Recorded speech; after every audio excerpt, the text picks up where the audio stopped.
Chapter 225 The Long and Short Approach to God. Cyrenius now asked the little child, saying, "O my life, why may I, or why should one not search more deeply into your works? Why did you declare such searching to be detrimental to one's love for you?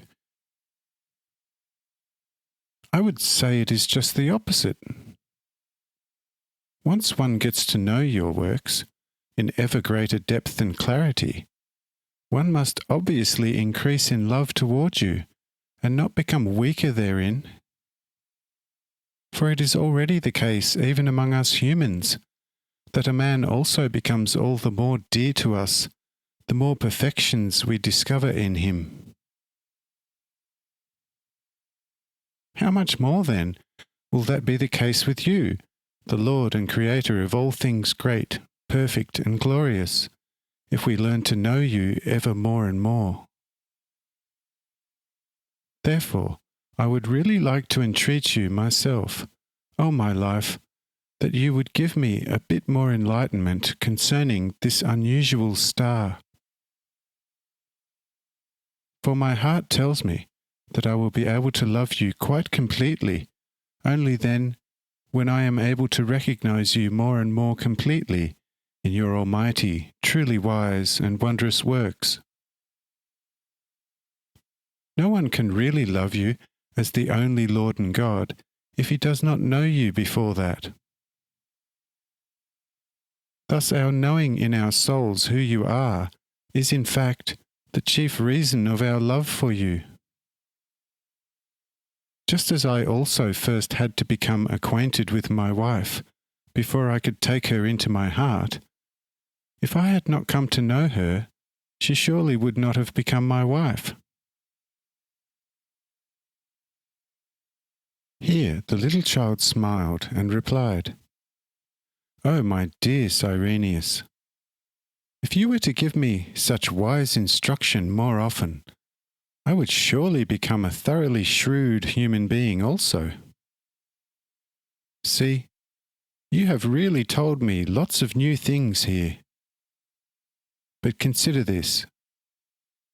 Just now you were a teacher to me, for you tried to prove to me that my warning in regard to overmuch searching in my works as being detrimental for the soul of man in the realm of his love toward me did not apply, and that, on the contrary, such searching is the proper way.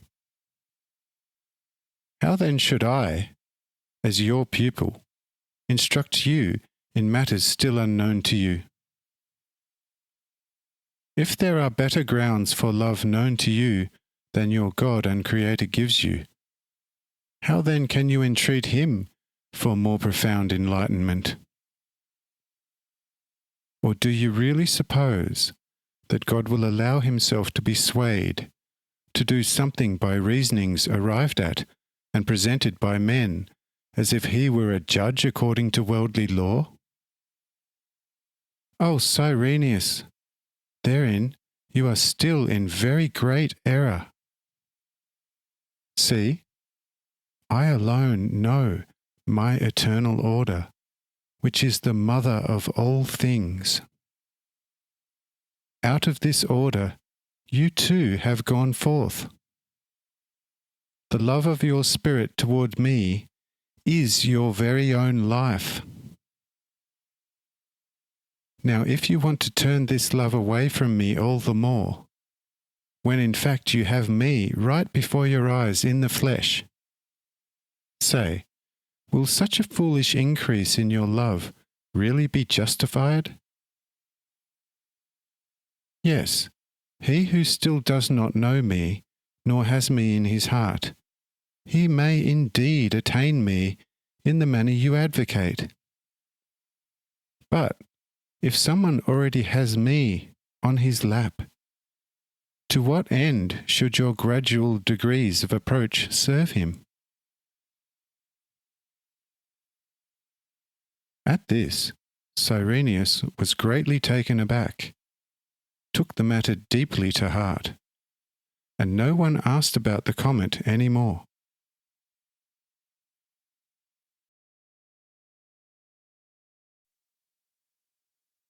Chapter 226. Never fear the world, but fear yourselves. When the matter of the comet was thus disposed of, the little child said to Joseph, "Joseph, throughout these 2 days I took charge as an undisputed master of the house, and all of you obeyed me. But from now on, I am returning the mastery of the house back to you, and as you decide matters, so also shall they be done. From now on, I am going to be like every other human being again, and must be that way, for my flesh must also grow for the sake of all your welfare.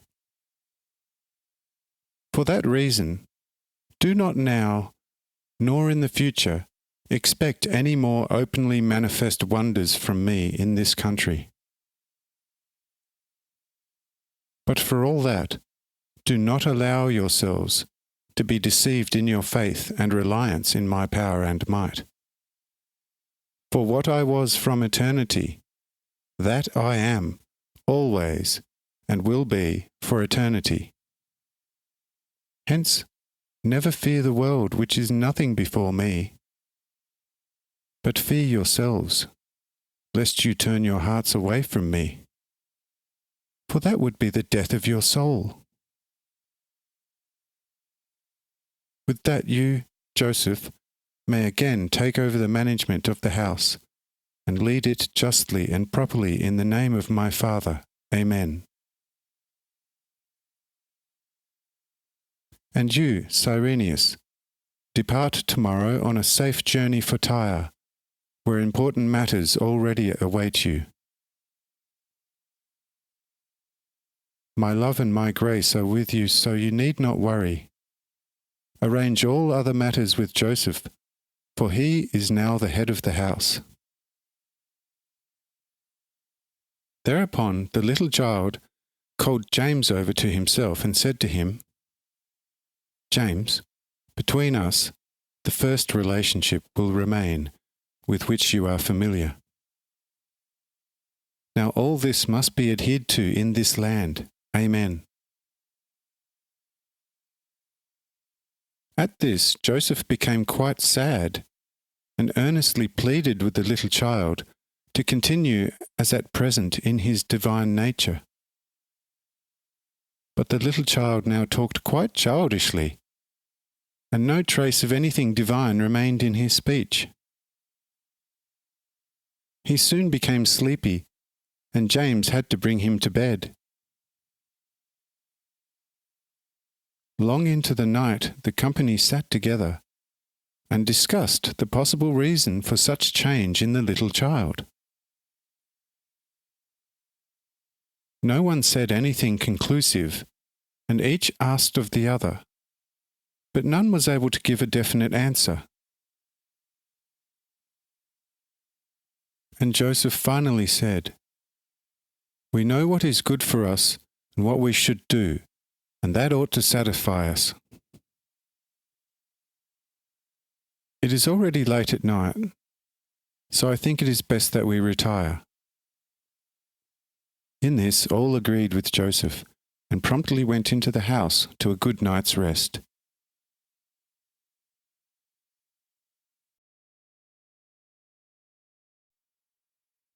Chapter 227. The generosity of Jonathan. The following day, Joseph, as usual, was up much earlier than anyone else, and went outside to see what sort of a day was in the offing. He found all the signs for a beautiful day, then returned into the house and awakened his sons, so they might prepare a good breakfast for the guests. The sons soon arose and went to see what provisions the larder might still contain. When they had searched through the larder, they promptly came to Joseph and said, "Listen, dear father, your request would be easy enough to fulfill, but our larder has been so greatly depleted these last few days that it is just impossible for us to scrape together a meal for even 10 persons. So advise us whence we are to take the foodstuffs, and the meal shall be ready in 1 hour." Here Joseph scratched himself a bit behind the ears, then went into the larder himself, and there found the assertion of his sons confirmed, which disconcerted him all the more. He thought back and forth, but could not think of anything that might help him out of his predicament. Now, as Joseph stood there in the entrance hall considering what to do next, Jonathan came out of his sleeping chamber, greeted and kissed his old friend, and asked him why he stood there so unhappily and thoughtfully. And Joseph promptly showed Jonathan the cause of this perplexity, namely, the empty larder. When Jonathan beheld this, he said to Joseph, "Oh, my very dear friend, that need not concern you at all. See, my larders are still quite full. I still have about 2,000 hundredweights of smoked fish. So have your sons come with me right away, and in an hour and a half your larder will be well stocked." This offer acted as a true balm upon Joseph's heart, and he quickly accepted it. Hardly an hour and a half passed, when Jonathan and the 4 sons already returned with a heavy load of fish. The sons brought about 400 weights of smoked fish, and Jonathan brought 3 large casks filled with fresh fish and 10 large loaves of wheat bread. When Joseph saw the arrivals thus burdened, he was full of joy and thanked and praised God for such a gift, and then embraced and kissed Jonathan. Thereupon the kitchen soon teemed with activity. The sons busied themselves in a lively manner, while Mary and Eudokia soon came from their sleeping chamber, wasted no time, and milked the cows. Thus, a plentiful breakfast was quickly prepared in an hour for more than 100 guests.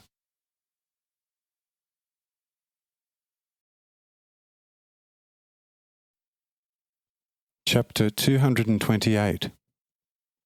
The difference between God's true and false servants.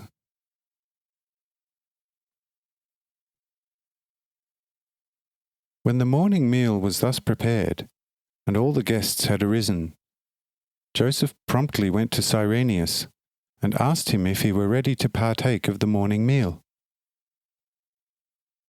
And Cyrenius said to Joseph, "Oh, my truly noble friend and brother, I am of course quite ready with my entire company. But I also know that you do not have such a supply in your larder that you can accommodate over 100 people for several days. Therefore, I shall send my servants to the city this morning, where they shall buy foodstuffs for me and for you." When Joseph heard this, he replied, "Oh, dear friend and brother, that you can of course do for your ship, but in my case you would go to a lot of trouble for nothing. You see, in the first place, the morning meal is already prepared, and secondly, there still is so much left in my larder that all those here could hardly eat it up in 8 days. So do not concern yourself for me of all people, for truly I am indeed well supplied." And Cyrenius affirmed, "Truly, truly, if nothing else were to give me witness of your most high calling, it would be given me in fullest measure by your quite incomprehensible unselfishness. Yes, therein one will always be able to accurately tell the true servants of God from the false. The true ones will be unselfish to a high degree, and the false ones will be just the opposite. For the true ones serve the Lord in their heart, and there also have a most high eternal reward. But the false ones serve a God modelled after their own bad kind, for the sake of the world. Hence, they also seek the reward of the world, and allow themselves to be paid extravagantly for every step they take. For I, as a born pagan, know best how the Roman priests allow themselves to be paid for each and every step. Truly, I myself once had to pay the chief priest 100 pounds of gold for some advice. I ask, was that a fitting servant of a true God? But you have now shown me your hospitality for 3 days, and what teachings I have received in your house, and still you accept nothing. Not even for my 8 children will you accept anything. From that, it certainly should be clear how the real and true servants of God appear. Here Joseph said, Brother, do not say any more about that now, for such talk praises me too much. But sit down at the table, and the morning meal will be served right away. And Cyrenius promptly followed Joseph's wish and sat down at the table.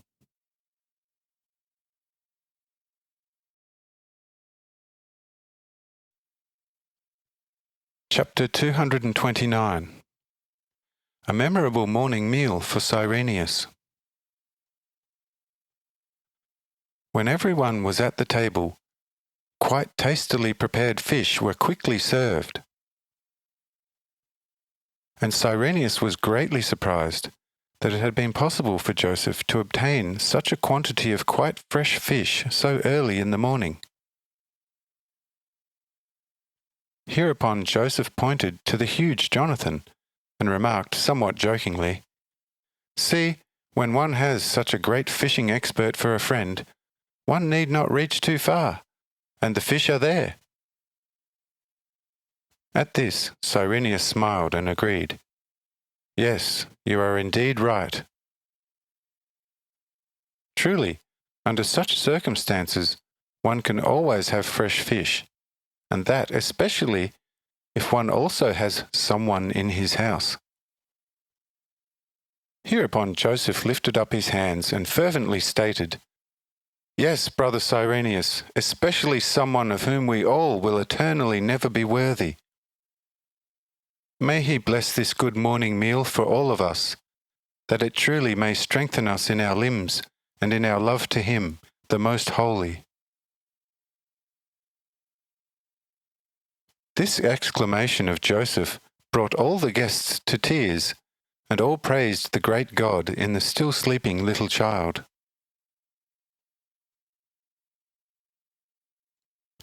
When the guests were done with their praise and began to eat of the fish, the little child also awakened. And the good smell of the fish immediately told him what was on the table. Hence, he quickly got out of his low little bed, promptly ran over to the table quite naked, to where Mary was, and requested something to eat. Here Mary promptly took him on her lap and said to James, Go quickly and bring me a little shirt out of the side room. And James quickly followed Mary's wish and brought a clean little shirt. But this time the little child would not allow the little shirt to be put on him. At this Mary became somewhat impatient and scolded.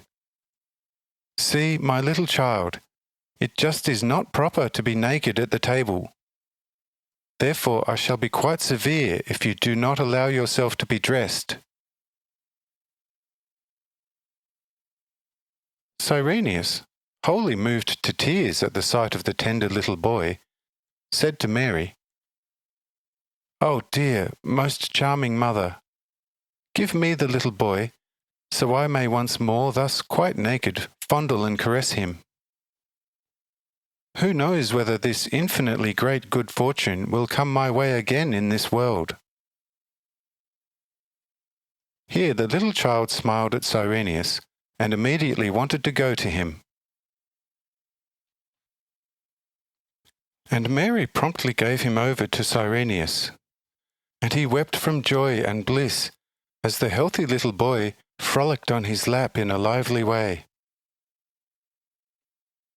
Hereupon Cyrenius asked him which piece of the fish he would like to eat. And the little child said in a wholly childlike manner, "Give me that white piece which has no fish bone in it." And Cyrenius quickly handed the little child the best and whitest piece, which he ate happily and leisurely. After he had satisfied his hunger, he stated, "That was good. Now you dress me. For when I am hungry, I want to eat first, and only then wear a garment." Thereupon the little child said no more, and serenely let Cyrenius dress him with the little shirt.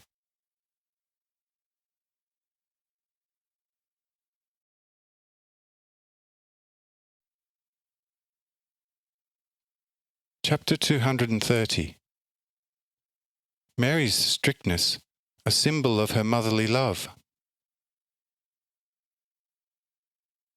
When the little child was dressed, Cyrenius asked him again if he would not like to have another tasty little piece of the fish. Here the little child said after his manner, "I really would like another small piece, but I dare not accept it, because mother would promptly scold me again." And Cyrenius said assuringly, "Oh, my dearly beloved little child, if I give it to you, your mother will say nothing." To this the little child responded quite naively, "Yes, as long as you are here, she will of course say nothing. But once you are gone, I will be in for it twice as bad." Oh, you just would not believe how cross my mother can be when I do something that she does not like. Cyrenius smiled thereto, and then asked the little child, "What would you say if I were to scold your somewhat strict mother for that? Would that not make her more lenient towards you?" And the little child objected, "I beg you, do anything but that. For once you were gone, I would really get a dressing down, the like of which has not been heard." Here Cyrenius continued to ask the little child and said, "Oh, my life, my heavenly little child, if your mother is so strict, how can you still love her so very much?" And the little child answered, "Because she is strict out of her great love to me, for she constantly has the greatest fear that some sort of harm might befall me. So you see, that is why I am bound to love her very much in return. Even if she is sometimes cross without cause, she still means well, and for that she surely deserves my love.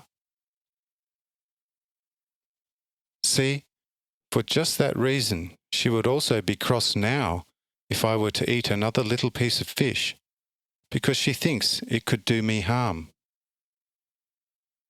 It would, of course, do me no harm, but I do not want to sin against the good intentions of my mother.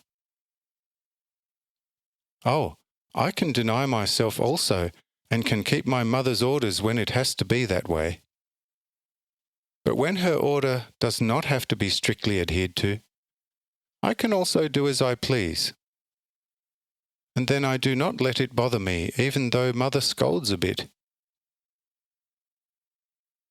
It is not really necessary now that I should eat another piece of fish, Hence, I will also deny myself, so mother can have nothing against me when you are gone."